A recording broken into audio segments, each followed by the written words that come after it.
Hey, thanks for stopping by. I wanted to first just start by thanking you all for tuning in to this and also, leaving your thumbs up and your comments and also just my appreciation for your appreciation. So thank you. Thank you for taking the time to be here with me today. I wanted to talk to you about, um, okay, I guess we call it animal communication, right? Many, many, many, many, many years ago, while I was channeling for adults, and because I don't channel for kids, I don't read tarot for kids, so all the people I work with are adults.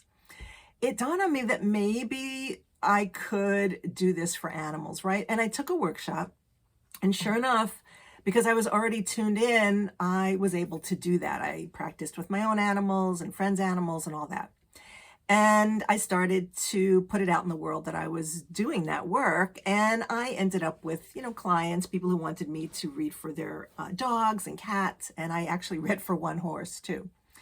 And I ended up stopping that practice because adults who are the owners of these pets are the ones who have to do something, right? I mean, these animals they were requesting different kinds of solutions to their problems, and none of it was very cost effective at all. I mean, or even costly.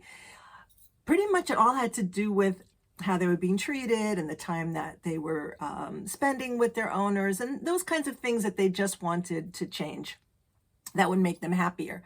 And all of these people obviously were calling me because their animals were acting up and they wanted to understand a little bit more. I also did read for somebody who just had a rescue dog and just wanted to know why, what can I do for this dog and what was its past like and all that. Anyway, what ended up happening with a few of these clients in the past was that they didn't comply with what I had suggested. And I found this out through the people who they knew. And it just made me so sad that I stopped doing the work. When I read for adults, it's a free choice, free will situation. You all know that who have worked with me. And I give the information out, and it's not up to me to force the change. Adults have choice in what they're going to comply with and how they're going to change their lives. And that's not always easy to do, even if a tarot reading or a message from guidance, a message from the universe says, yeah, I try this, try that. It's fine. It's not mine. It's yours to do with what you want. That's why I always forget somebody's reading. I'm not holding on to it. It's not mine to keep. But with an animal, right, or a child, we as the adults have to make that animal and that child's life better somehow, especially if they're requesting something as simple as spend more time with me. Anyway, when I found out it wasn't happening, it just made me so sad. I was like, well, I'm not doing it because I can't handle the response from the adults, right? All right. Well, this brings me to today. And the reason I'm mentioning this to any of you who are watching this is because I do believe it is possible to communicate with animals. Now, if you were to ask me what's going on with that, how could that be? I've got no answer for you. It's just like I have no answer for you about reincarnation, which is a whole other topic of conversation for me. But I've seen enough in terms of being able to talk with animals to know that whatever's going on, however this is working, is true. It's happening. And I'll give you one example. I recently did talk to a cat of a friend of mine because she wanted me to do it. And so I thought, it's been ages since I've done this, but I'm happy to do it for you. You're a friend. And I won't go into the whole conversation I had with the cat, but at one point, my friend one of the questions my friend had was, well, ask the cat if she is, what's with the food, the wet food, because my friend had said that Jinx, the cat, is only eating the gravy around the food that she's giving her, the wet food. And Jinx says to me, I don't like the square pieces. Okay. So I say, well, what? And I had a cat once. So when she said square pieces, I kind of knew what they looked like. And having had a cat in the past, I said, well, would you like the shreds or some other kind of wet food? And she goes, yeah, she could try that.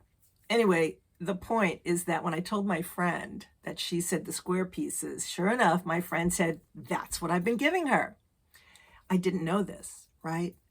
So how could I not believe that something was going on between me and this cat that I would be able to pick up from her that she didn't like the square pieces? And because this is a friend of mine, and of course I trusted in her heart for her animal, I actually saw this friend yesterday and she said that she's gotten the pate type and that Jinx is gobbling it up. So there you go. Just an example of how this can work. And I am considering, once again, putting it out there that I do this for animals. I do this for humans, for their animals, obviously, because it is always really us that needs to figure out how to better deal with our animals, right? Like what we can do so that they live happier, healthier lives. So I'm putting it out there. I don't know how it's going to materialize. I don't know what's going to happen with this, but I feel strongly at this point that I am willing to do this. I actually also have read for about 3 other animals since I made this decision, which was only like 2 weeks ago, also all with friends. And all the feedback, of course, was very validating, as it is when I read for adults, which is what has kept me doing this work. And also a tip, if you are a reader, a channeler, reading tarot cards, it is really good to read for other people because then you do get validation. An old friend of mine who reads cowrie shells in the religion of Santeria, her mentor told her that same thing, that it's good to read for other people, even in the practice stage, because you will get validation. And of course, validation builds our confidence. It just does from the outside. It's like having a coach saying you did great on that play. It helps. It helps our ego. It helps our continued desire to do the work we do. So there you have it. Can we as humans help animals through getting messages from them, actually communicating with them? My answer is yes. But again, don't ask me how it works because I won't be able to explain it or tell you. But I do at this point have a firm belief that something's happening. And with that said, I'm willing to do it once again. All right, again, remember to subscribe, please share, and ring the bell so you get these when I post them, as I'm doing on a more regular basis. Thanks again for stopping with me here today.